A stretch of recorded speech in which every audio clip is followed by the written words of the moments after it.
Tá. Criminosos arrependidos Verger. Assassino do arcebispo de Paris. No dia 3 de janeiro de 1857, Monseigneur Sebeuf, arcebispo de Paris, ao sair da igreja de Saint-Étienne-du-Mont, foi mortalmente ferido por um jovem padre chamado Verger. O criminoso foi condenado à morte e executado em 30 de janeiro. Até o último momento não manifestou qualquer sentimento de pesar, de arrependimento ou de sensibilidade. Evocado no mesmo dia da execução, deu as seguintes respostas. 1. Evocação. Resposta. Ainda estou preso ao corpo. Então a vossa alma não está inteiramente libertada? Não. Tenho medo, não sei. Esperarei que volte a mim. Não estou morto, não é assim? Arrependei-vos do que fizeste? Fiz mal em matar, mas a isso fui levado pelo meu caráter, que não podia tolerar humilhações. Evocar-me-eis em outra oportunidade. Por que vos retirais? Se o visse, muito me atemorizaria pelo receio de que ele me fizesse outro tanto. Mas nada tendes a temer, uma vez que a vossa alma está separada do corpo. Renunciai a qualquer inquietação. Não é razoável. Que quereis? Acaso sois sempre senhor das vossas impressões? Quanto a mim, não sei onde estou doido. Esforçai-vos por ser calmo. Não posso, porque estou louco. Esperai que vou apelar para minha lucidez. Se orasseis, talvez pudesseis concentrar os vossos pensamentos. Intimido-me, não me atrevo a orar. Orai, que grande é a misericórdia de Deus. Oraremos convosco. Sim, eu sempre acreditei na infinita misericórdia de Deus. Compreendeis melhor agora a vossa situação? Ela é tão extraordinária que ainda não posso apreendê-la. Vedes a vossa vítima? Parece-me ouvir uma voz semelhante à sua que me diz: não mais te quero. Será talvez um efeito da imaginação. Estou doido, e vou-lo asseguro, pois que vejo o meu corpo de um lado e a cabeça de outro, afigurando-se-me, porém, que vivo no espaço, entre a terra e o que domina o céu. Sinto como o frio de uma faca prestes a decepar-me o pescoço, mas isso será talvez o terror da morte. Também me parece ver uma multidão de espíritos a rodear-me e a olhar-me compadecidos. Falam-me, mas não os compreendo. Entretanto, entre esses espíritos há talvez um cuja presença vos humilha por causa do vosso crime. Dir-vos-ei que há apenas um que me apavora, o daquele a quem matei. Lembrai-vos das anteriores existências? Não. Estou indeciso, acreditando sonhar. Ainda uma vez, preciso tornar a mim. 3 dias depois. Estás melhor agora? Já sei que não mais pertenço a esse mundo e não o deploro. Pesa-me o que fiz, porém meu espírito está mais livre.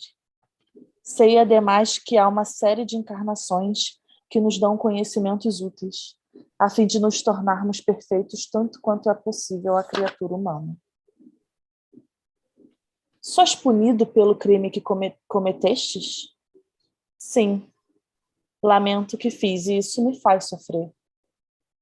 Qual a vossa punição? Sou punido porque tenho consciência da minha falta, e para ela peço perdão a Deus. Sou punido porque reconheço a minha descrença em Deus, sabendo agora que não devemos abreviar os dias de vida de nossos irmãos. Sou punido pelo remorso de haver protelado meu progresso, enveredando por caminho errado, sem ouvir o grito da própria consciência que me dizia não não ser pelo assassínio que alcançaria o meu desiderato. Deixei-me dominar pela inveja e pelo orgulho. Enganei-me e arrependi-me, pois o homem deve esforçar-se sempre por dominar as mais paixões, o que, aliás, não fiz. Qual a vossa sensação quando vos evocamos? De prazer e de temor, uma vez que não sou mau. Em que consiste esse prazer e esse temor? No prazer de conversar com os homens e poder em parte reparar as minhas faltas, confessando-as, e no temor, que não posso definir, um quê de vergonha por ter sido um assassino. Desejais reencarnar na Terra? Até o peço, e desejo achar-me constantemente exposto ao assassínio e sentir o medo disso. Monsenhor Cheveux, evocado, disse que perdoava o assassino e orava para que ele se arrependesse. Disse mais que, se bem tivesse presente a evocação, não se lhe tinha mostrado para lhe não aumentar os sofrimentos, porquanto o receio de o ver já era um sintoma de remorso, já era um castigo.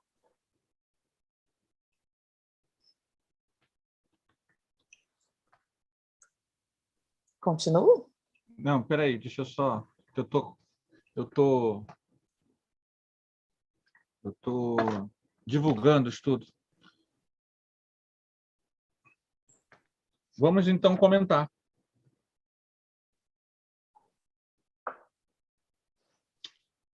Quer comentar, Ana Lu?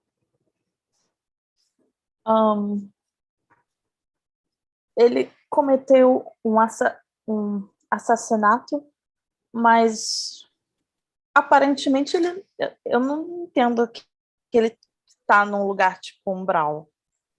Assim, o sofrimento dele me parece mais interno do que aquele que a gente vê nos filmes. É verdade, você fez uma observação interessante. Oi, boa tarde, Rui. Boa tarde. Ele, na verdade, ele não tem consciência, assim, por estar no estado de perturbação, ele diz, né? Ele diz assim: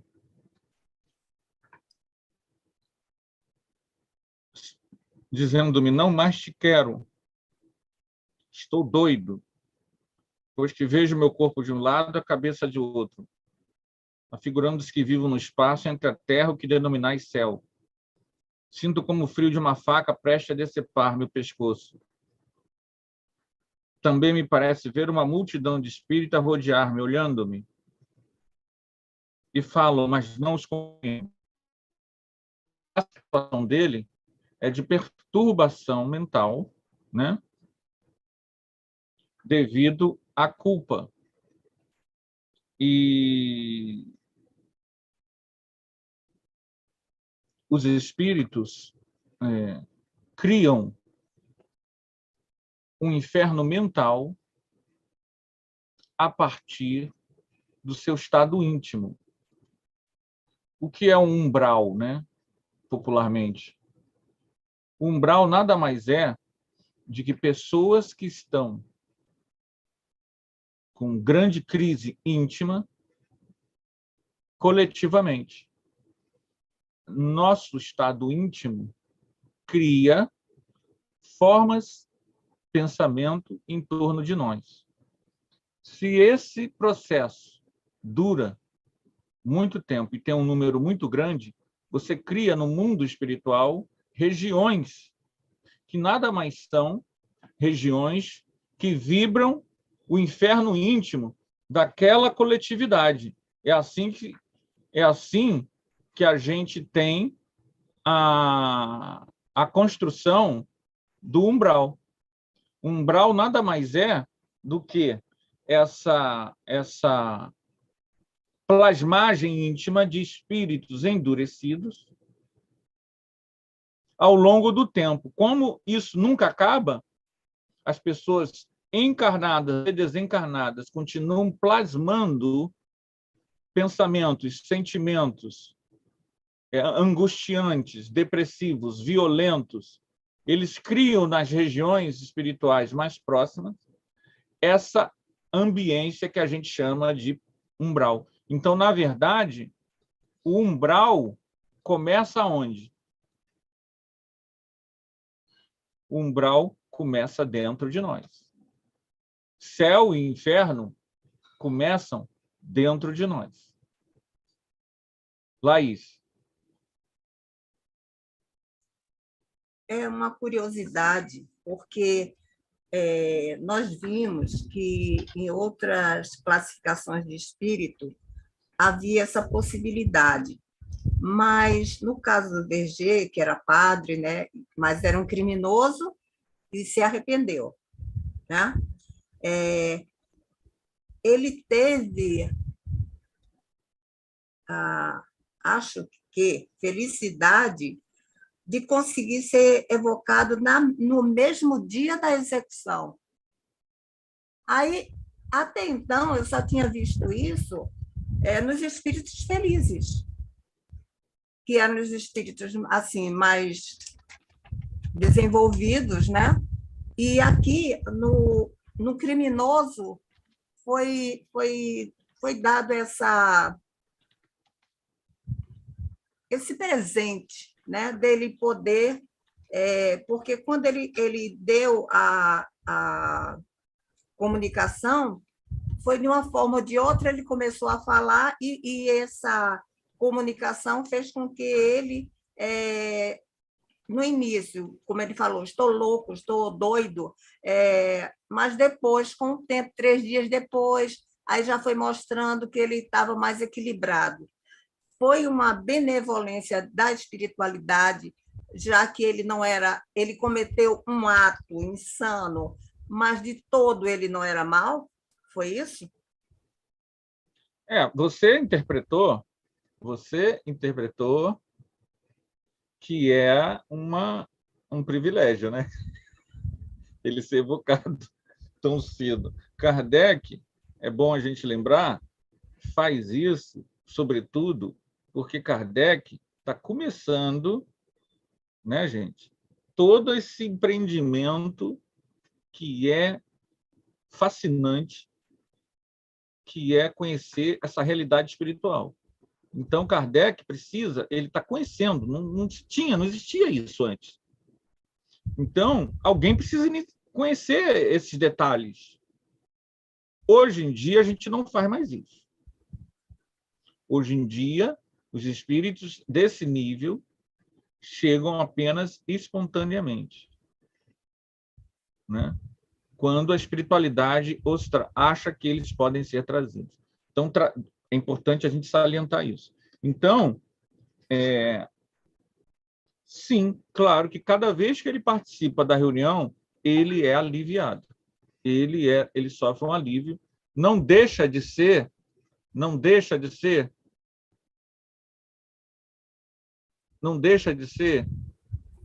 algo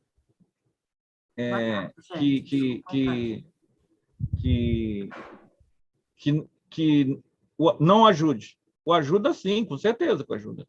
Agora, ele não está bem. Então, é uma pessoa que não está bem. Não é isso? Então, você vai colher informações interessantes. A gente vai fazer associações, como a Ana Lu fez. Como é que é isso? O umbral, ele não está, mas é uma coisa íntima. Ele não sabe. Na época de Kardec, não se usava esse termo, né? E o espírito está falando, na verdade, o que ele vê, o que ele sente. Ele está perturbado.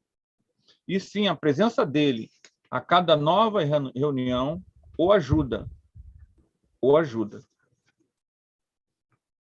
Carlos.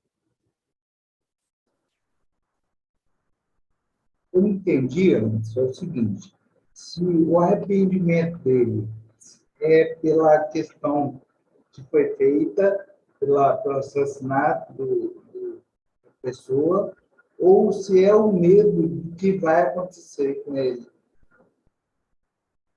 Se ele realmente se colocou uma pessoa que agora está entendendo o que é a vida e tal, ou se é o medo do que vai acontecer.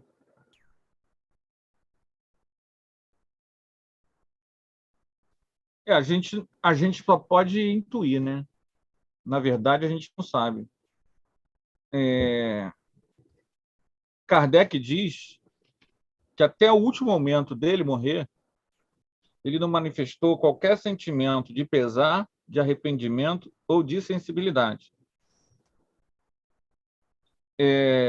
Ele, na verdade, não parece a impressão, isso é uma impressão minha, vocês podem comentar também, tá? Fiquem à vontade. A impressão que me passa é que ele não se arrependeu. Agora, veja bem, ele, como a maioria dos seres humanos, desconhece que existe vida após a morte. Isso nem ele cogita. Então, é claro que, diante dessa surpresa,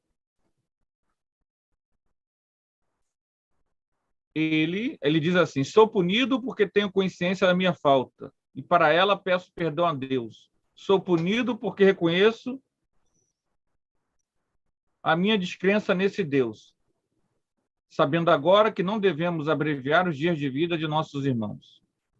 Deixei-me dominar pela inveja e pelo orgulho. Enganei-me e me arrependo.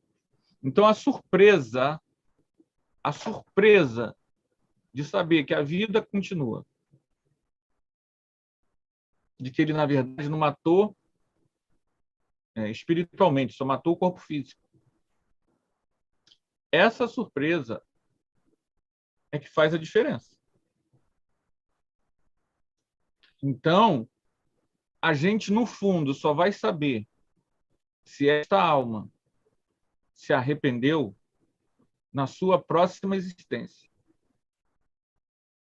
Quando ele começar a reparar os erros que ele cometeu. Primeiro, não repeti-los. Primeiro, expiá-los com resignação. Olha só. Ele vai ter que sofrer as consequências. Ele já está sofrendo. Mas ele vai sofrer as consequências do ato dele para amadurecê-lo. Daí, ele fazer um arrependimento que na verdade é a reparação. Só eu dizer que me arrependo porque estou sofrendo, para a lei divina, não vale.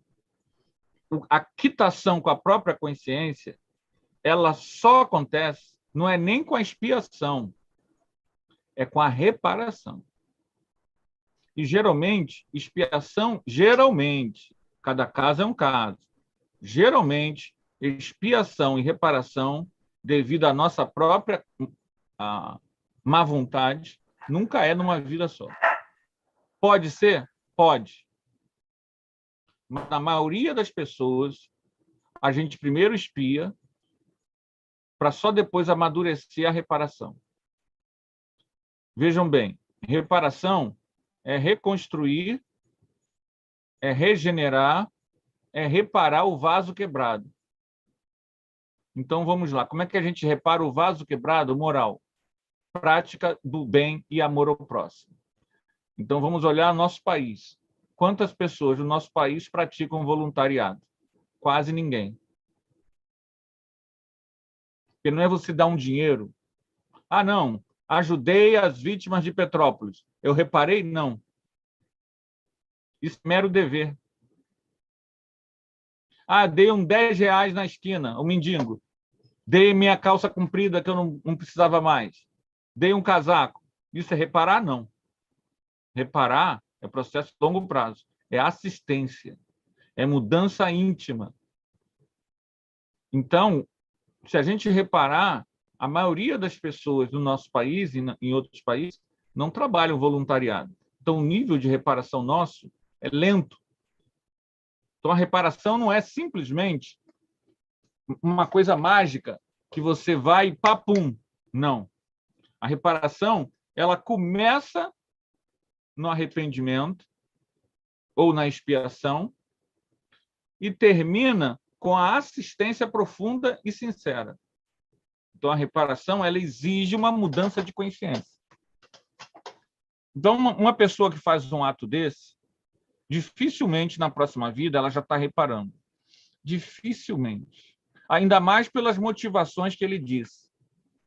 Ele não foi uma coisa em que ele foi... que ele tinha um nível de consciência. Ele demonstra que não tem um nível de consciência muito avançado.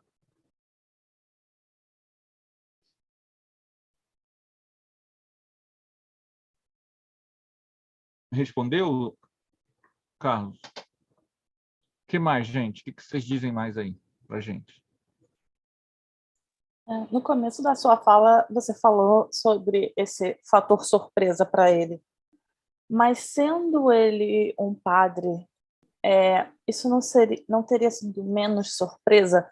Porque apesar dos católicos em si não acreditarem em reencarnação, mas eu pensei que talvez ele estivesse num estado onde ele estivesse pensando que estava em algum tipo de julgamento, algum tipo de ressurreição, talvez, e não tenha sido assim tanta assim, me surpreende que tenha sido tanta surpresa para ele sendo homem de fé, assim, digamos, sendo um padre.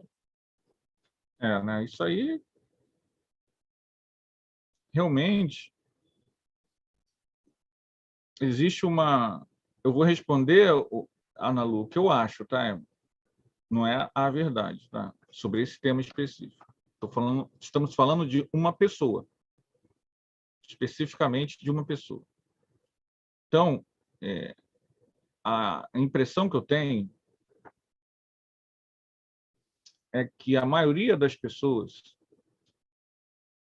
cristãs, religiosas, espíritas, católicas, evangélicas, não tem noção nenhuma desse encontro com a realidade espiritual da vida. Mesmo nós. Nós somos pegos de surpresa quando a gente chega lá e vê assim, é tudo verdade mesmo. Então, e nós estudamos isso. Eles que não conhecem nada disso,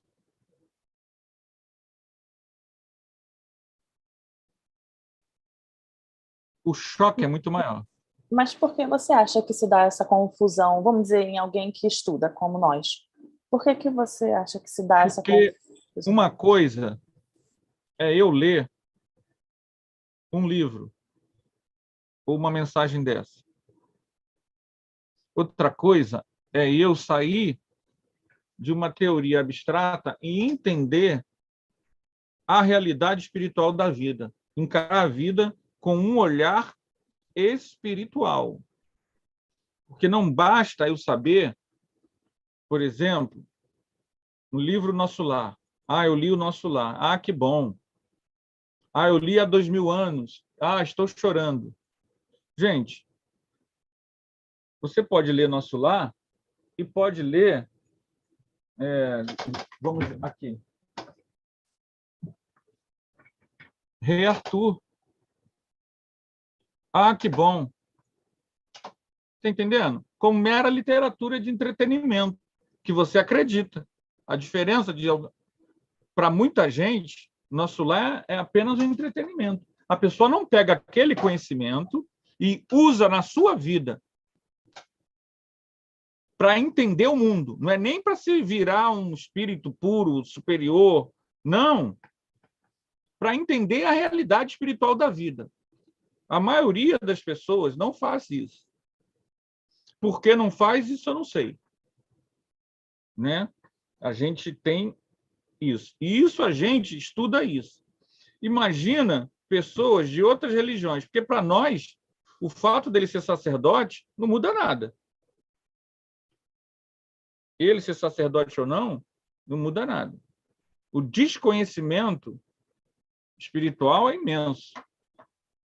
A maioria de nós, aqui que estamos aqui hoje, já fomos sacerdotes. Padres e freiras, em outras vidas. A maioria. E isso não trouxe para nós grande ganho evolutivo. Se tinha que xingar, xingava. Se tinha que matar, matava. Se tinha que perseguir, perseguia. Se tinha que odiar, odiava. Se tinha que não perdoar, não perdoava. É disso que a gente está falando. Independente de você ser pastor, padre, títulos, monge, os títulos, eles iludem. Dão a sensação de que aquela pessoa, ou no nosso caso espírita, o cara é diretor, é presidente, é orador, viu a palestra que ele fez, então ele sabe tudo, ele é espiritualizado. Ilusão, gente, ilusão. Você ser médium, você ter conhecimento, você falar bem, você estar na doutrina 10, 20, 30 anos, não te dá 1 grama de evolução. O que dá grama de evolução, segundo Jesus, é o amor ao próximo. E nisso, às vezes, a gente é carente. Mas, veja bem, eu não estou falando dos outros, eu estou falando, nosso olhar tem que ser para nós. Eu não posso olhar para o outro. Eu sei que eu já fui padre, em mais de uma vida. Eu sei disso. Agora, eu sei que, pelo que eu me conheço, não me deu grandes avanços, não. Então, nosso amigo Verger, ele também foi, mas, veja bem, as emoções que ele trazia dentro dele, que hoje a própria psicologia nos mostra, ele não resolveu com a fé. Não foi suficiente. Assim como o próprio problema do celibato, que traz uma série de questões aí complicadas, que também Freud vai falar sobre a libido e como a repressão à libido pode levar à violência, à agressividade. Isso a psicologia aí explica aí um pouco. Agora, vamos lá em Rui. Anderson, você acabou praticamente que respondeu uma pergunta minha. Por exemplo, o médium que tem a vidência, tá? Com ele, que já estudou o espiritismo, já tem esse conhecimento, ele tem uma facilidade maior de acreditar, de ter uma fé mais robusta, né, do que a pessoa simplesmente estuda, mas não vê nada, que eles falam, sou médium pedra, né? Não vê, não ouve, não sente, simplesmente está ali lendo e está ali tentando compreender. Porque, por exemplo, nas igrejas, eu entendo assim, que as igrejas, na maioria das vezes, a fé é uma fé abstrata, tá? Porque, eu acredito naquilo que está ali escrito. Tá bom, mas é o dogma, né, das igrejas que pregam isso. Você vai ler, vai estudar, mas isso não vai levar com aquela fé robusta mesmo, que você tenha um crer mais íntimo, porque você fica muito no abstrato. Porque eu vejo, o que eu observo, eu ter caminhado por outras instituições, né, eu observo o seguinte, que muitas das vezes eu vejo o espírita, ele ainda está caminhando assim, uma coisa meio aqui, tentando descobrir se é isso mesmo que ele quer. Porque muitas das vezes você vê a pessoa, vai ali na tribuna, fala, a gente vai ver no dia a dia da pessoa, não é aquilo. E nem está procurando também se melhorar, isso que é o pior. Né? Não está fazendo aquele esforço necessário para se melhorar intimamente, para poder realmente absorver esse amor que o Jesus veio pregar para a gente. Porque, eu vou, que nem você falou, muitas pessoas estão fazendo a caridade, mas não é aquela caridade, né, robusta, é uma caridade abstrata. Eu peguei ali, depositei, juntei ali uma roupa, fui lá. Eu falei, poxa, muitos estão aí nessa vibe, né? Vai desse jeito. Porque eu vejo tantas vezes, eu olho, observo, eu tiro por mim, porque eu passei por outras instituições e lá também eu já tentando buscar esse aprofundamento da minha fé, e eu só vi que eles têm um caminho, mas eles não têm realmente a luz, né? O amor. Eles só têm o caminho. Eles estudam, são pessoas bastante cultas em relação à religião, à religiosidade, mas, na verdade, profundamente, eles não têm essa fé robusta. Ou seja, eles não estão ali simplesmente para porque eles acreditam em si, porque é uma distração. Desculpa eu estar falando assim, porque por eu ter passado por algumas instituições, eu fico olhando assim dessa forma. Tá? E já tive também até ocupando alguns lugares aí que a gente fica assim, poxa, fica cheio de vaidade, é mais vaidade do que títulos, são vaidade, como você mesmo colocou, né? Muitos têm um título, igual o padre, eu sou padre dessa congregação, sou padre, sou bispo, eu sei tudo. E não é bem assim, a gente vê que, na realidade, depois que passa para o outro lado, não é essa a realidade. Muitas das vezes vai cair nesse abismo aí, que eles mesmos constroem por essa falta de fé robusta, ou seja, desse amor realmente enraizado dentro de si e que consegue colocar para fora. Ok. Mais uma pessoa tinha levantado. Foi Feliciano? Oi, Anderson. Eu vou tentar falar rapidinho. Já foi falado muita coisa a respeito do Verger, que ele assassinou o arcebispo, que ele, mesmo no dia da sua morte, ele não se arrepende do que fez, mas Kardec não nos diz aqui os motivos que o levaram a matar o arcebispo.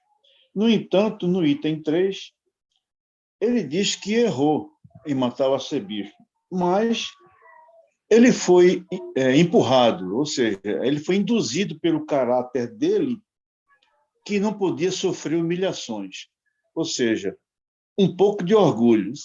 Será que ele já teve algum problema em outra encarnação com essa parte de orgulho e não aceitar receber ordem ou receber humilhação de alguém, e isso o levou a matar o arcebispo? O orgulho todo mundo tem, né? Orgulho todo ser humano tem, mais ou menos. E muitas pessoas, até hoje mesmo, têm seus limites. Uma vez que... E esse limite, quem define, são as conquistas emocionais de cada um, independente de religião ou de cargos. Os valores internos de cada um é que dão esses limites. No caso dele, especificamente dele, não porque ele é padre, nada a ver, mas ele, o indivíduo Verger, ele entendeu, ou melhor dizendo, perdão, ele chegou no limite dele do entendimento e do sentimento, o que não justifica o ato. E a maior mostra de que não justifica o ato é como ele está. Então, a melhor amostra de que o que ele fez não valeu a pena, e matar uma outra vida humana nunca vale a pena, é de que ele não está bem. E o que é pior, ele vai ter que reparar isso, vai ter que expiar isso. Uma das coisas que acontece a quem assassina é ter vidas curtas. Próximas encarnações curtas. A pessoa não consegue viver muito tempo. Não necessariamente ela é assassinada, ela pode simplesmente morrer numa avalanche. Mas geralmente é morte violenta. Morte violenta, por acidente de automóvel. Então, um dos processos, um dos estigmas kármicos ou efeitos desta causa, matou alguém, até que a reparação ocorra, é a pessoa dificilmente passar dos 50 anos. Ter uma, duas... Há um estigma no perispírito dela, porque todo mal que eu faço a alguém, eu maculo na minha memória o meu perispírito. Então, essa mácula é uma ferida que está ali. E essa ferida, a do assassinato, Em muitos casos, não dá para generalizar, não dá para dizer em todos os casos, mas em muitos casos, assassinato e suicídio levam a pessoa a uma próxima vida mais curta. Geralmente, a maioria das pessoas não tem vigor moral e amoroso dentro de si para vencer essa mácula. É possível vencer isso? É, desde que você cure em vida essa ferida perispiritual. O problema é que, para curar essa ferida perispiritual, há necessidade da reparação. A maioria das pessoas não querem reparar nada, né, gente? A gente, quando começa um trabalho no bem, a primeira coisa que a gente faz é criar confusão. É criar antipatia, criar guerra mental entre as pessoas. Ou seja, eu estou cheio de ferida. Eu, em vez de curar a ferida no trabalho do bem, eu estou abrindo mais feridas. Isso acontece. O problema é a gente entender. Tira a religião do meio, tira. Esquece a religião. Vamos falar das nossas feridas. Vamos ver aqui, vou ver vocês, vou abrir aqui o mosaico para ver vocês no mosaico, todo mundo. Ó, agora eu estou vendo todo mundo que está aqui participando. Aí agora eu estou olhando para vocês, estou fingindo que estou vendo vocês cheios de ferida no perispírito. Me interessa aqui, para mim, para vocês, não é saber se Jesus teve olho verde ou azul. Para mim, para vocês, me interessa. Eu não quero saber, eu não quero entrar em guerra com vocês porque você vai votar no prefeito tal ou no prefeito tal. Eu não quero odiar vocês porque vocês são a favor da Ucrânia ou da Rússia. O que eu quero é curar a minha ferida. O que Jesus diz para mim curar a minha ferida? Ama teu próximo. E quem é meu próximo? Tudo que vive é teu próximo. Toda a natureza, toda a criação divina é teu próximo. Ah, o oceano é meu próximo? Sim. O gato é meu próximo? Sim. Meu vizinho é meu próximo? Sim. Qualquer pessoa dentro do ônibus é meu próximo? Sim. O flamenguista é meu próximo? Sim. O vascaíno é meu próximo? Sim. O corintiano é meu próximo? Sim.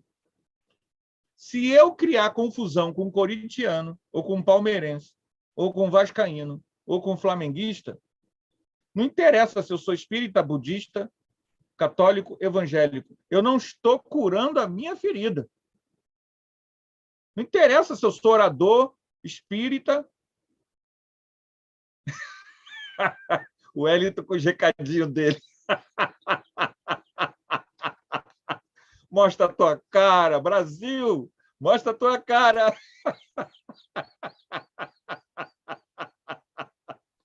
Confie em mim! Desculpa, gente. Não aguento com essas tiradas do Wellington, que ele só manda para mim. Não, mas nessa aí só podia ser para mim mesmo.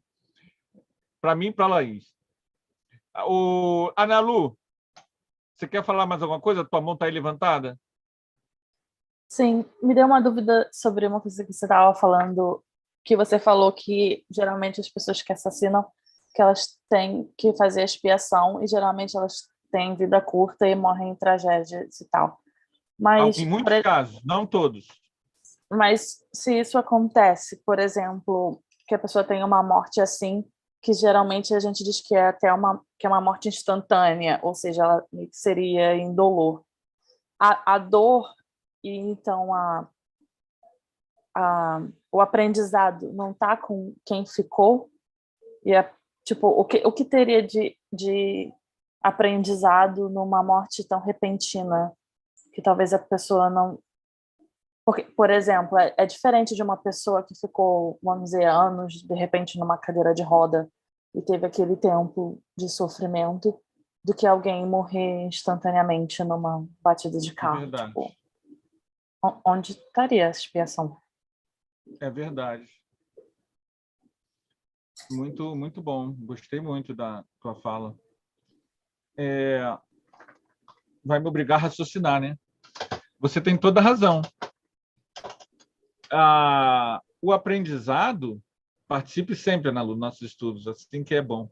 O aprendizado, a expiação como aprendizado estaria na pessoa ficar numa situação dessa aí que você falou, numa dor. É uma expiação já mais avançada, em que a pessoa está expiando já para se conscientizar. Essas mortes mais rápidas não é isso. Essas mortes mais rápidas são consequências imediatas do ato. Elas não necessariamente levam a pessoa a um aprendizado. Vai levar lá no íntimo do inconsciente dela. Que lá no íntimo, oculto, ela sabe que ela está presa, mas a maioria de nós não sabe. A gente só sabe quando estuda. Vou dar um exemplo para você entender. Rapidinho, você entender. Será que o aprendizado estaria em justamente ter a sua vida interrompida do nada, onde a pessoa talvez tivesse planos e sonhos e não, exatamente. Foi tirada disso, como ela tirou de outra pessoa? Imagina, a pessoa virou uma cantora, tem uma fortuna de 10 milhões de reais. E com 27 anos, ela morre num acidente de automóvel. Noiva, amando o noivo. Aí, eles vão perguntar, ela fica com esse questionamento, por que eu morri no auge da minha vida? E aí eles vão mostrar, entendeu? Ela pode usar isso como um aprendizado posteriormente. Você abreviou vida. Mas, na verdade, não é uma pessoa fazendo isso conosco. Ninguém fez isso com ela. É isso que a gente precisa entender. Espiritualidade, Deus, não fizeram isso com ela. Ela fez ao fazer o ato mal. Então, eu conheci um motorista onde eu trabalho, e ele me contou, ele era diabético, ele me contou por que ele ficou diabético. Palavras dele, tá? Não estou colocando nem tirando nada. Ele não bebia água, ele só bebia Coca-Cola. Ele comprava packs e mais packs de Coca-Cola. Aí ele disse, cozinhou meu pâncreas. Veja bem, Deus não fez isso com ele. Ele maculou o organismo físico dele. Ele era diabético e ele tinha consciência, pelo menos parecia ter, do que levou ele até aquilo. Se ele vai aprender ou não, aí é com ele. Mas não foi Deus nem a espiritualidade que... Não, como você está bebendo muita Coca-Cola, você vai ficar diabético. Não. Entendeu? O assassino... Agora, vamos esticar isso para um prazo mais longo, em mais de uma vida. É a mesma coisa. Ao fazer a morte de alguém, meu perispírito, meu corpo espiritual, fica maculado. É uma ferida na alma. A paragenética, a genética perispiritual, quando eu reencarno, ela funciona no físico e no ímã. Há uma espécie... Ímã entre aspas, tá, gente? Eu não tenho... É só para a gente entender o sistema. Aquilo atrai. É um estigma. A pessoa está sobre um estigma assediante do destino. Usando um linguajar aqui, carioca, umbandista, ela está com os caminhos fechados. Porque ela traz essa mácula na alma. Então, ela atrai o processo. Para corrigir isso, ninguém colocou isso nela. Ninguém impôs isso a ela. Mas ela, ao matar, se colocou nessa situação. Para corrigir isso, é possível ter uma libertação disso em vida. Isso não é uma coisa fatal. Não é. O problema é aquilo que a gente falou. A receita, Jesus trouxe. Ama teu próximo como se ele fosse você. O problema é que se até para nós ser afável, perdoar, para nós que estudamos, tá? Não porque a gente tenha melhores condições, mas para nós que estamos aqui agora, estudando e refletindo. Perdoar, ser afável, não revidar, não disputar é difícil. Imagina para alguém que não está nem aí para esses valores. Nem reflete sobre isso. Sabe nada de reencarnação. Então, querer que essa pessoa, em uma vida, consiga acertar, vai depender muito dela. Tem muita gente que acerta em uma vida e não sofre e não desencarna cedo por causa disso. Tem. Mas a maioria das pessoas... E aí, o que a gente tem que fazer para ajudar a humanidade? Divulgar esses conhecimentos. É o que a gente... Por isso que eu pedi para jogar no YouTube. Eu não sei se alguém algum dia vai assistir esse estudo, fora nós aqui estamos aqui. Hoje, graças a Deus, está cheio. Que bom, estou feliz. Ontem eu fiquei triste. Aí eu falei, é meu orgulho. O centro estava vazio, a gente fez a palestra ao vivo, não tinha uma viva alma, a não ser Vanilda e Edmilson e Nilson. Né? E a gente tinha que filmar, jogar no Face, não sei o quê, ainda... e fazer a palestra. Eu falei, deve ser porque era eu. Eu já começo Eu assisti a palestra com a minha irmã aqui. Mas a gente não tem como, né? A gente não tem ideia. Estava caindo um temporal aqui. Isso! Até os elementais foram contra mim. Eu já falei que Cara, não! Eu já falei que a minha internet estava ruim. Eu até estava lá, daqui a pouco caiu, voltou, fui e volta. Eu estou brincando, mas é o seguinte. Na brincadeira, eu estou querendo dizer o seguinte. Valeu a pena. Por que valeu a pena? Porque está lá no YouTube. Ah, a gente está falando o que todo mundo fala. Sim, mas veja bem.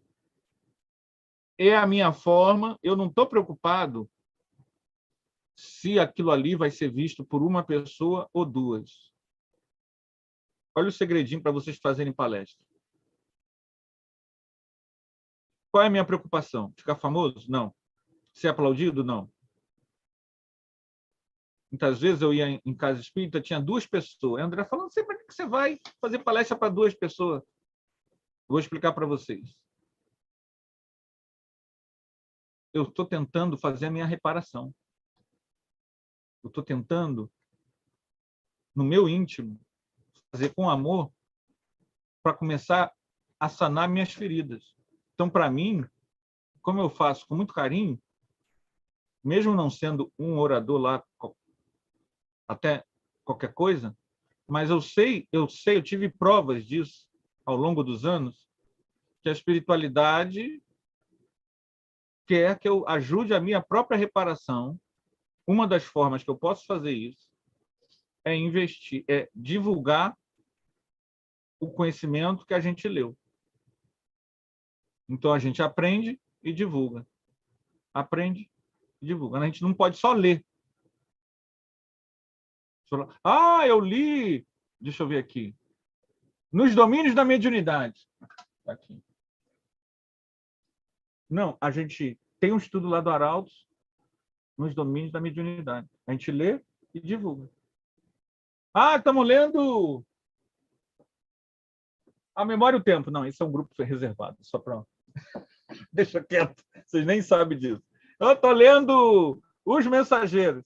Aí a gente lê e divulga. Mas voltando ao Verger, que é o nosso tema. Onde a gente parou?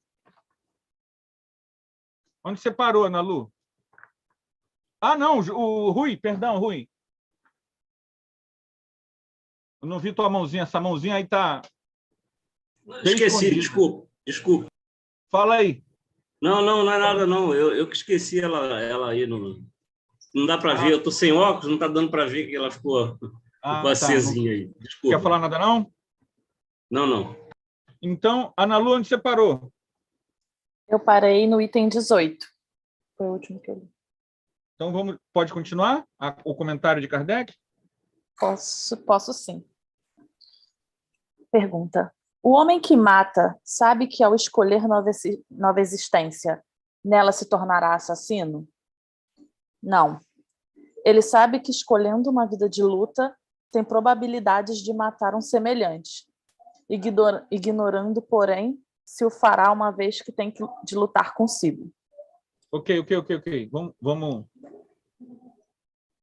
Gente, ninguém renasce para matar ninguém. Ponto. A vida na Terra é para você ser feliz, para você amar, para você sorrir, para você perdoar, para você aprender, para você crescer, para você ser uma peça útil ao mundo que você vive.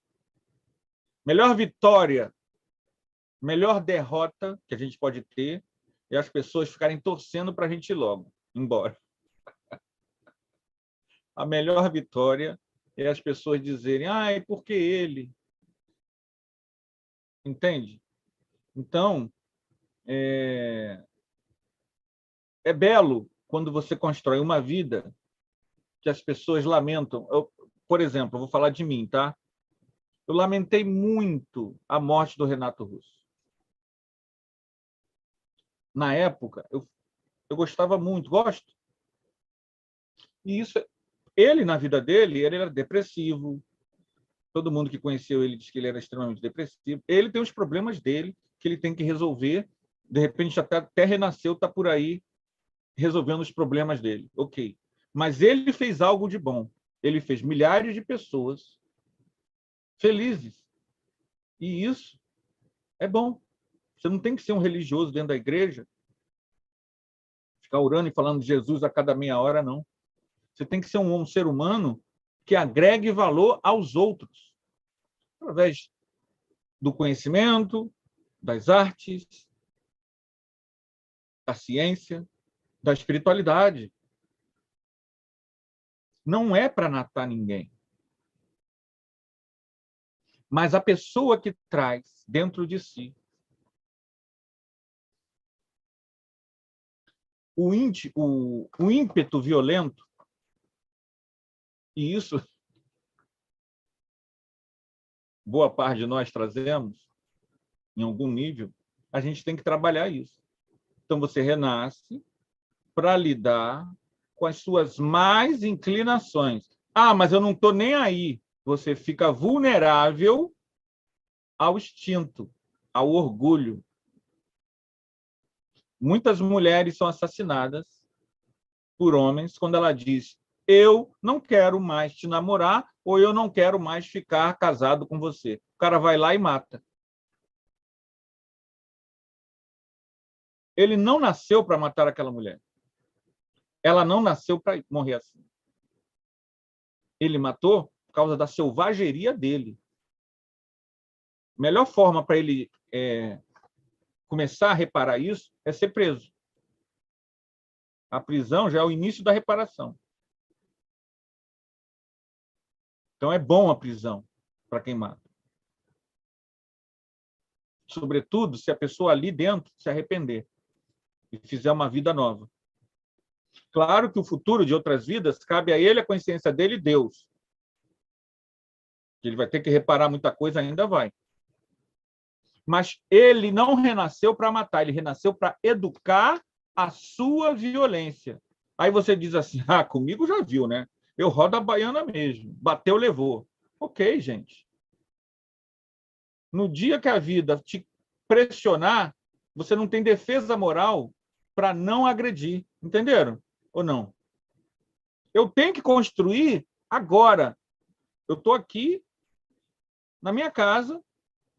É agora que eu tenho que construir as defesas morais e as reflexões para quando eu sair ali e o motoqueiro amassar meu carro, eu não queira bater nele. O aluno arranhar meu carro, eu não queira bater nele ou reprovar ele. Eu não reagir com violência igual. Se você não trabalha a virtude, ela não vai se implantar em você. Não existe virtude espontânea. Toda virtude é conquista. Tudo que você tem de bom, tudo que cada um de nós aqui tem de bom, nós temos milhares de coisas boas, algumas a gente nem sabe que é bom, porque a gente tem, é natural da gente. Então a gente acha que não tem nada de bom. A gente tem um monte de coisa boa, só que é tão normal, e a gente está acostumado. Ah, não, tem que ser uma coisa tipo fulano, Francisco de Assis. Não. Todos nós temos coisas boas. Foi conquistado. E as próximas coisas boas que a gente vai ter serão só aquelas que a gente se dedicar a ter. Senão, é a lei de progresso. E não existe virtude que você recebe por graça divina. Tudo é conquista sua. Então, o cara que mata hoje, ele mata porque ele não fez o trabalho da encarnação, que é o aperfeiçoamento íntimo. Ele não renasce para matar, ele renasce para crescer. Se ele traz dentro de si essa tendência, a vida vai trazer para ele circunstâncias que essa tendência vai cutucar a onça com a vara. E nisso em vários sentidos, seja na violência, na sensualidade, no vício. Você traz uma tendência a se viciar. Você morreu em 1940 de câncer no pulmão. O cara fumava. Você renasce, você traz. Você renasce em 1950, você traz essa tendência. E lá pelos 12, 13 anos vai ter um colega que vai chegar para você e vai oferecer o cigarro. E você vai passar quantos anos fumando? Vai depender de quem? Da pessoa. Tem gente que tem 2, 3 encarnações morrendo de câncer da mesma doença. De diabetes causada por doce, carne e gordura. De câncer causado por não sei o que lá. A pessoa fica naquilo que os orientais chamam de roda de samsara. Ela fica repetindo existências. Mesmo que o mundo mude, mas o fator íntimo não mudou. Então, por exemplo, naquele país não existe cigarro, mas aquele fator íntimo vai levar ela a se viciar por narguilé. Não tem cigarro, mas tem narguilé. Não tem narguilé, mas tem roleta. Feliciano. Anderson, uma dúvida. Você falou aí que o homem, no caso, ele tenta assassinar a mulher, é preso por isso. Durante esse período que ele está na cadeia, ele poderia estar pensando nesse ato. Mas aí o cara sai, depois de cumprir sua pena, vai e consuma o ato, mata a mulher. Por qual motivo acontece isso? Eu acho que eu perdi alguma coisa da tua fala. Tu está falando alguém que tentou, não conseguiu, foi preso e tentou de novo? É isso? Foi o exemplo que você deu. Aí o cara vai preso, passa um tempo na cadeia, amargando a punição pelo crime que ele tentou cometer. Aí ele sai e mata a mulher. Aí eu pergunto, por qual motivo ele é tentado a fazer isso? Ué, gente, eu vi um caso, eu não vou ficar falando porque isso é muito pesado, mas a pessoa foi presa 2 vezes. Ela fez um ato, foi presa. Eu não vou ficar falando o ato, tá? Porque não. Pegou 14 anos. Teve excelente comportamento na cadeia. Foi solta. Fez o ato, agora piorou, matou. Sempre mulheres. Matou. Foi preso. Na prisão, excelente comportamento. Foi uma atriz lá fazer uma peça de teatro. Ele, como era muito benquisto, ficou próxima dela. Assim que ele ficou próxima dela, ele cortou o pescoço dela. Pegou prisão perpétua. na Austrália. Gente, É porque não uma necessariamente, não necessariamente também a pessoa vai estar na prisão fazendo alguma reflexão. exato. Ela Ou tem a vai mudar, oportunidade, né? né? O psicopata, entende? Isso acontece muito, né? Agora, as causas íntimas que levam a pessoa a fazer isso, eu, como não sou da área, eu vou chutar aqui, uma palavra genérica, psicopata. Mas, às vezes, isso traz um problema, porque a gente começa a justificar o mal, né? A pessoa é ruim mesmo. E traz dentro de si transtornos, entende? Que é difícil, não tem como a gente saber. O espírito imortal está adormecido à sua essência divina. A pessoa, quando chega ao estágio de psicopatia, é porque ela já vem há séculos presa a um estigma, a vícios morais profundos. Então, o cérebro, ou seja lá o que for que torna o psicopata um psicopata, eu não sou da área, não conheço, o cérebro, ou seja lá o que for que o permite fazer isso, só está assim porque esse espírito, quando renasce, já traz isso na alma dele. E ele traz isso, ninguém chega... Porque eu não falei o exemplo do perispírito com feridas? É porque ele está muita ferida, muita ferida. Então, quando ele vem, a coisa está muito complicada para essa alma. O renascimento do psicopata já é o início de uma cura, mas isso vai demorar, às vezes, séculos, tá? Séculos. Então, não dá para a gente dizer assim, por que ele faz isso? Faz isso porque é ruim, porque é um espírito endurecido, é um espírito inferior, é um espírito trevoso, tem trevas dentro dele. Trevoso não porque eu estou xingando, trevoso porque ele traz trevas dentro dele. Vou dar um exemplo. A pessoa sai do corpo lúcida, mas muito lúcida mesmo. Ela contou essa história. Ela, quando era jovem, nos anos 70, ela começou a ter experiências fora do corpo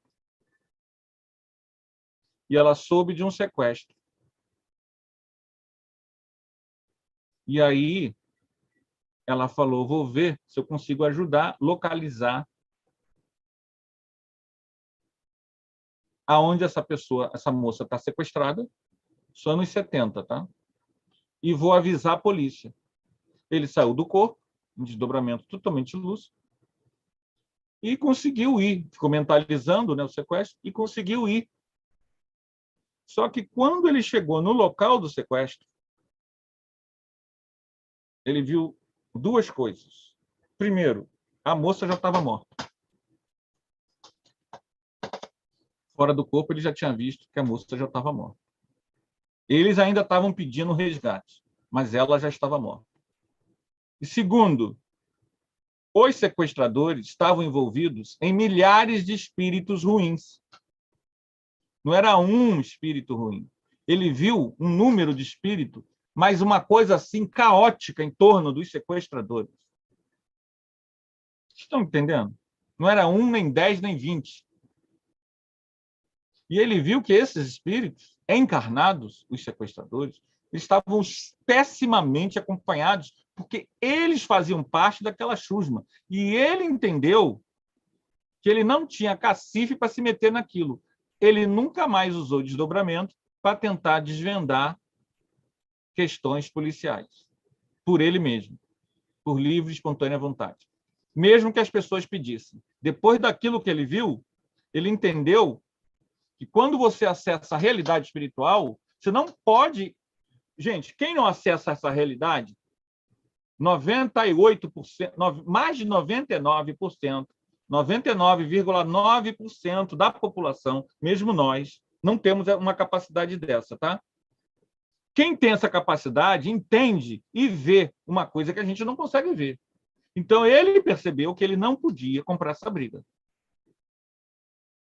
Decisão dele, tá, gente? Eu estou falando só o que ele falou. Por quê? Porque esses espíritos encarnados que sequestraram e mataram a jovem já viviam em trevas. E a companhia deles era a pior possível, aos milhares. Eles eram, na verdade, embaixadores de regiões trevosas na Terra. Por que estão reencarnados? Para tentarem ter uma chance de que o nosso amor, a sociedade, possa ajudá-los. Por isso que reencarnam. Mas nossa sociedade, infelizmente, ela não é muito amorosa. Estou falando do Brasil. Ela é individualista ao extremo. E o que é pior, as pessoas sequer entendem o que eu estou falando. A pessoa é espírita e defende o individualismo, mas escancaradas. Hoje eu tive uma coisa dessa. As pessoas defendem o individualismo ao extremo. E aí, meu amigo, aí fica difícil. Porque só através do amor é que a gente vai atingir essas pessoas. E elas vão continuar reencarnando. E enquanto as pessoas não abrirem mão da violência e de uma série de outras coisas que aqui eu não vou falar, enquanto a gente não abrir mão, a sociedade desigual, ela vai estimular nas almas mais enfermas a virulência. E nós seremos vítimas, entre aspas, porque não somos. Por que não somos? Porque construímos com nossas escolhas individualistas. Morreu quase 700 mil pessoas por causa de escolhas individualistas. E as pessoas ainda não acordaram para isso. Tem gente aí, espírita, sendo internado com Covid porque não tomou vacina. Tomar vacina, vocês me desculpam, tá? Tomar vacina e usar máscara é caridade para com o outro. André Trigueiro falou isso e foi... Eu queria até cortar o vídeo. Quando eu uso a máscara, eu não contamino você.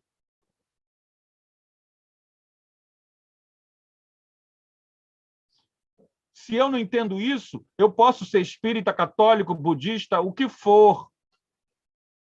Mas eu ainda não tenho essa capacidade de amar, porque eu não estou pensando no outro, na minha avó que mora comigo, no companheiro, no professor, nas pessoas no ônibus. Eu fui com a minha mãe no hospital, ano passado, retrasado, uma senhora tossindo pra caramba. Aí ela, na porta do hospital, ela tossindo a beça. Pergunta se ela estava de máscara. Aí eu saí com a minha mãe, falei, vamos por aqui. Nós demos a volta no quarteirão para não passar em frente a ela, porque ela estava na porta do hospital tossindo. Eu sei lá se ela não era espirro, então, era tosse. Espirro, a gente sabe que não. Gente, vocês estão entendendo? Ela não estava de máscara. Aí ontem, meu aluno tossiu, ele tirou a máscara. Eu falei, não, porque eu tossi. Eu falei, não, meu amigo. Deixa eu explicar uma coisa. A máscara é para tampar a tosse. Mas é uma criança, um adolescente, 15 anos, a gente releva. Agora, o espírita não entender isso? Enfim, por isso que a gente ainda tem psicopatas. Porque eles não, a gente não vai se livrar deles. Ah, vai tudo para um planeta tal. Gente, quem decide isso não somos nós. O fato é o seguinte, nossa sociedade ainda tem psicopatas, não tem? Tem. Então, é papel do mundo ajudá-los, socorrê-los e ampará-los. Nossa sociedade ainda tem quem sequestre, quem roube a gente pelo celular. Nossa sociedade ainda tem bandidos. Nós temos que entender que só o amor vai pegar essas crianças quando elas renascerem e tirar esse processo da alma delas. Depois que fica incrustado, é mais complicado, quase impossível. E o que nós estamos fazendo por esses que eles morrem e reencarnam? Morrem e reencarnam. Alguém quer falar alguma coisa, gente? Eu já penso em outras coisas, eu tenho que frear para dar espaço para vocês. Vamos Porque, lá. na verdade, tudo que você está falando é porque a gente vive pautado no egoísmo. Porque, por Exato. exemplo, Orgulho e egoísmo. a pessoa ela questiona, sei lá, a origem de uma vacina, porque tem relação com o outro. Mas ela não questiona várias coisas que ela faz e que ela não sabe a origem. Por exemplo, ninguém sabe de verdade o que tem num copo de Coca-Cola, ou se ou se o cozinheiro cuspiu ou não no seu prato quando você vai num restaurante. E ninguém questiona esse tipo de coisa, porque são prazeres próprios, prazeres egoístas. As pessoas só questionam as coisas quando envolve servir o outro. Por exemplo, também como você falou, essa coisa de Verdade. roubo, de violência, as pessoas só querem que matem traficantes o tempo todo, porque elas não querem pensar uma outra solução que até às vezes possa gerar trabalho a elas ou mais impostos, como escolas e educação e outras soluções. Para elas é mais fácil a morte por esse pensamento egoísta de eliminar um problema que não vai ser eliminado, porque a reencarnação está aí. E não só a reencarnação, mas a substituição, né? Porque você continua chacinando e você não resolve o problema. Então, a maioria dessas decisões que prejudicam o coletivo são tomadas por um egoísmo sem mínimo de lógica, assim, tipo, E indiferença. também, né? As pessoas, eu vejo o André Trigueiro falando e a gente lamenta que a cada dia eu tive até que parar um pouco de assistir, ele acaba nos trazendo tanta coisa e você vê que o brasileiro mesmo, ele não se sensibilizou. Parte do brasileiro, muitos sim, mas parte do brasileiro não entendeu o que está acontecendo com a Amazônia, com os rios, com a violência. E aí a gente precisa, como eu vou citar um caso que eu acho que é bem emblemático. Eu vou contar como eu soube e já repeti isso em várias palestras. Pode ser que quem tenha vivido isso escute e conte a história de forma diferente. Mas eu vou contar como eu tenho em memória, tá bom, gente? Porque o que me interessa aqui é a didática, né? Aqui próximo, em Cavalcante, você tem o Morro do Urubu. E tinha um centro espírita que fazia evangelização nos anos 70, 80, nos anos 80, no Morro do Urubu. E estava muito difícil. Quem viveu os anos 80 sabe que a gente vivia sob uma pressão de violência imensa. A gente às vezes esquece, mas era muita, né? E aí os evangelizadores estavam baqueados, estavam desanimados porque as crianças eram muito difíceis. Alguém teve na Casa do Caminho, em Salvador, e Joana de Ângeles mandou a mensagem psicografada para eles. Perseverem, não pensando em tornar essas crianças espíritas. Aí estão reencarnados mafiosos italianos. Essas crianças são mafiosos italianos reencarnados que viveram no início do século XX. Eles têm muitas mortes nas costas. Se vocês conseguirem passar alguns rudimentos de valores em que eles não matem tanto ou ninguém, já é uma vitória.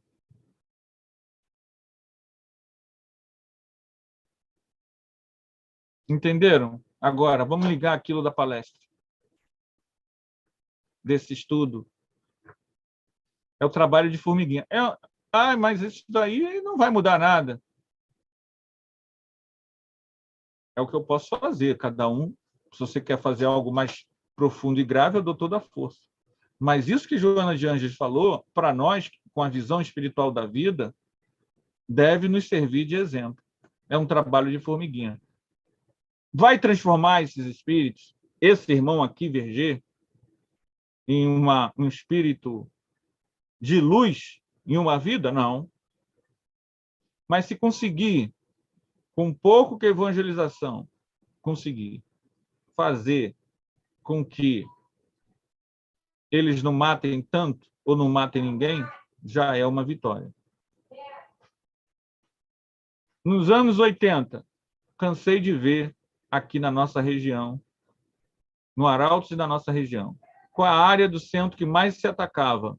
Evangelização. Qual a área do centro que mais perdia trabalhador? Evangelização. Cansei de ver isso. Quantas vezes eu tive que ir em reunião no Arautos, reunião não sei aonde, para tentar não deixar o evangelizador sumir, porque ele era atacado. Quem defendia ele, as pessoas queriam se meter, as pessoas não sei o quê. E evangelização, em muitas casas espíritas, sempre, quando a pessoa começa a se destacar, quando a pessoa começa a fazer um trabalho legal com as crianças, muitas vezes o assédio toma conta e você perde o trabalhador. Eu não estou falando do Arautos, não. Estou falando da região do 14º Seu, que é uma região que tem uma característica específica no campo da evangelização. Pode ter mudado. Hoje eu não conheço tanto.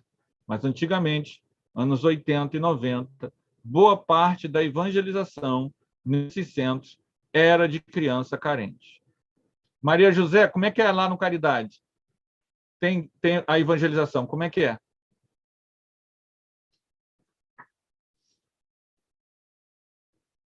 O microfone está fechado.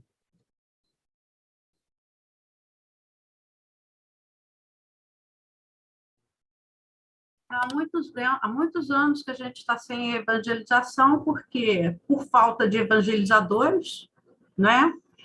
E aconteceu, você falou aí, que quando uma pessoa se prepara para a evangelização, ela, como que eu vou te dizer, isso aí me trouxe a lembrança, porque provavelmente está sem evangelização por causa de problemas. Não, isso. Uma foi por causa de problemas e a outra foi por causa de desencarne mesmo, né? Aí estava tudo naquela preparação desde que o presidente morreu, né? Desde que o presidente, seu Enagildo, morreu. A gente já estava sem, porque vai afastando por confusão. Não sei como. Acontece coisas lá, tá vendo, gente? Entendeu? Aí. Então, daí para cá, nós não tivemos. Aí, quando começamos realmente a pegar força mesmo na evangelização, não conseguimos. Agora, quando a gente estava conseguindo novamente, aí veio a pandemia, acabou tudo. Cadê a criançada? E agora, por motivo de obra, ainda não podemos voltar, né? Então, quer dizer, está parada a evangelização infantil. E aí você vê. É muito difícil a gente conseguir montar a evangelização. Muito difícil. E você vê como você vai recuperar esses criminosos que estão reencarnando sem um trabalho de educação espiritual. Porque mesmo a escola, ela não vai abordar essas questões. Certos conhecimentos, uma visão de Jesus diferente. Então, muitas vezes, essas igrejas, elas crescem porque elas estão fazendo esse trabalho. O mal ou bem, elas estão dando rudimentos de evangelho para essas crianças. Para que um Verger reencarnado não repita seus atos, já que ele traz consigo essa tendência. Ele já reencarnou, provavelmente, pela época, talvez mais de uma vez. Talvez, né?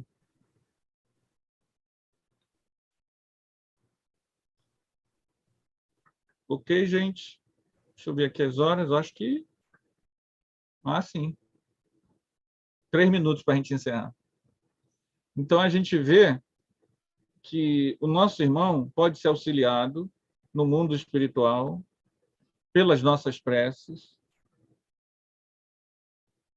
pelas orações, Mas o auxílio a quem cai é a informação espiritual. Quanto mais nós pudermos divulgar conhecimentos em valores espirituais às pessoas, mais a gente ajuda no seu processo de reeducação. Mal ou bem, a gente entende que saber que reencarnação existe, que você é imortal, que se você matar, você não está matando ninguém, porque essa pessoa continua sobrevivendo. Isso vai dar a gente mesmo mais qualidade de vida, melhores condições de lidar com a nossa violência íntima. E para os trabalhadores da área de evangelização, a gente deve dar todo o apoio possível àqueles que hoje ainda estão nessa tarefa tão nobre, né? E nós que somos... Agora você falou uma coisa certa, né, Marisa? A questão da pandemia complicou muito. Há evangelizações virtuais, mas depende da casa, depende de uma série de fatores. Com crianças carentes, não tem como ter reunião de evangelização virtual, porque eles não têm esses recursos, né? Nós temos dificuldade na Comerge, que é o encontro que acontece no Carnaval, dos jovens mais carentes, porque eles não têm esse acesso de ficar aqui meio-dia online, não tem como. De não ter o recurso, acho que falta também um pouco de vontade, de querência dos pais, né? Porque a gente, para manter os nossos filhos na evangelização, a gente tem que ter energia com eles também. Então, se os pais não têm, ajuntam uma coisa com a outra. Falou uma coisa colocou bem, Maria José. Na nossa casa também, você vê que o Anderson falou, o que tem são filhos dos evangelizadores, tá? Do pessoal que está ali no centro espírita, mas você encontrar pessoas carentes, crianças carentes dos assistidos, difícil. A gente não consegue trazer para dentro da evangelização, por mais que a gente se esforce. A gente faz no virtual e, mesmo assim, tá difícil. A gente consegue aí 12, 13, 14 crianças no máximo. E filhos de espíritas, você vê.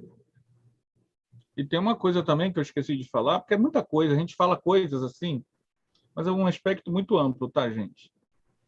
Nem sempre as confusões, é bom deixar isso claro, elas são porque os evangelizadores são as vítimas. Às vezes, o próprio evangelizador não está consciente de que, ao você trabalhar com criança carente, o assédio em torno aumenta. Exatamente. A gente já viu em reunião isso, tá? Evangelizadores sendo atacados porque os espíritos perceberam que iriam perder aquele vaso para eles vampirizarem. Então, quem trabalha com criança carente tem que ter consciência de que há um lado espiritual envolvido também, né? Então, todos da casa que trabalham com criança carente, seja evangelizador, seja não evangelizador, se você está trabalhando com criança carente, precisa de um preparo em oração e vigilância, porque você não está envolvendo apenas aquelas pessoas. Muitas pessoas podem não ter nenhuma dívida, estarem com a vida tranquila. Ah, mas é carente. Não, mas está tranquilo. Não tem nenhum processo em cima delas. Mas outras não. Como é que a gente vai saber? Então, você, para fazer um trabalho de evangelização, ele qualquer um que seja, com criança carente ou sem carente, tem que ter essa consciência de que aquela criança que está chegando ali, ela muitas vezes, como diz Hermínio de Miranda, nossos filhos são espíritos, e como espíritos trazem consigo seu sucesso e seu fracasso. Então, a gente, quando for trabalhar com evangelização, tem que ter uma visão espiritual da evangelização. A evangelização não é uma mera escolinha do evangelho dominical. Ela tem que levar a visão espiritual da vida.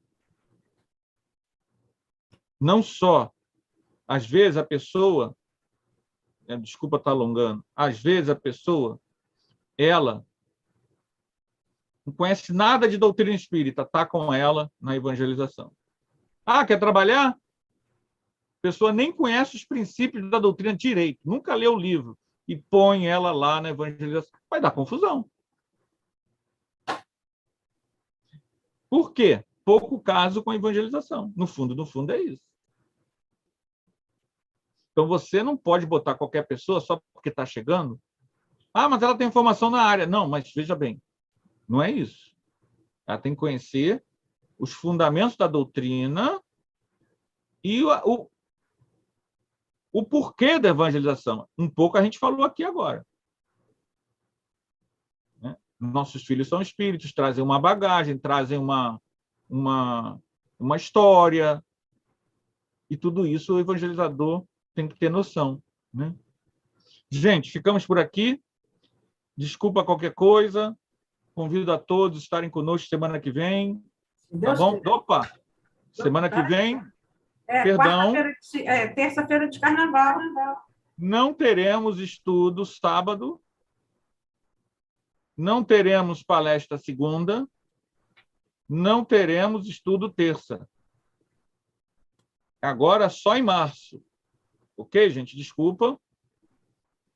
Durante o período de carnaval, sábado, domingo, segunda, terça, não teremos atividade. Nossas atividades voltam quarta-feira, à noite.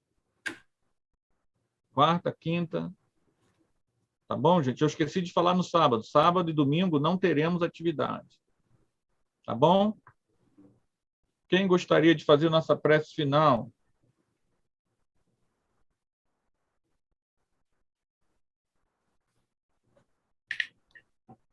Posso fazer? Sim. Graças a Deus, graças a Jesus, Senhor, te damos por aqui ter nos encontrado para estudarmos os seus ensinamentos. Como nos faz bem, Senhor, mesmo ainda incapazes, Senhor, de interiorizá-los todos ao mesmo tempo, mas começamos nós, Senhor, com a noção do certo e errado. Como é bom te agradecer, Senhor, por esses amigos espirituais que conosco estão, nossos protetores, que nos ajudam, Senhor, que trabalham por nós, conosco, para que possamos estarmos unidos nesse horário, para estar em comunhão contigo, Senhor. Abençoado seja esse horário, abençoado seja esse trabalho, abençoado seja o nosso irmão Wilson, que se esforça também, Senhor, por compartilhar conosco os seus ensinamentos. E assim, mestre querido, juntos, encarnados e desencarnados, vamos assim, pouco a pouco, Senhor, tirando as nossas arestas. Sede conosco, Senhor Jesus. Ajuda-nos, fortifica-nos a nossa fé, a nossa perseverança, para que possamos crescer moralmente, espiritualmente e também materialmente, Senhor Jesus. E assim, estarmos preparados para amar a nós mesmos e ao nosso próximo. Sede conosco sempre, Senhor. E assim seja, graças a Deus.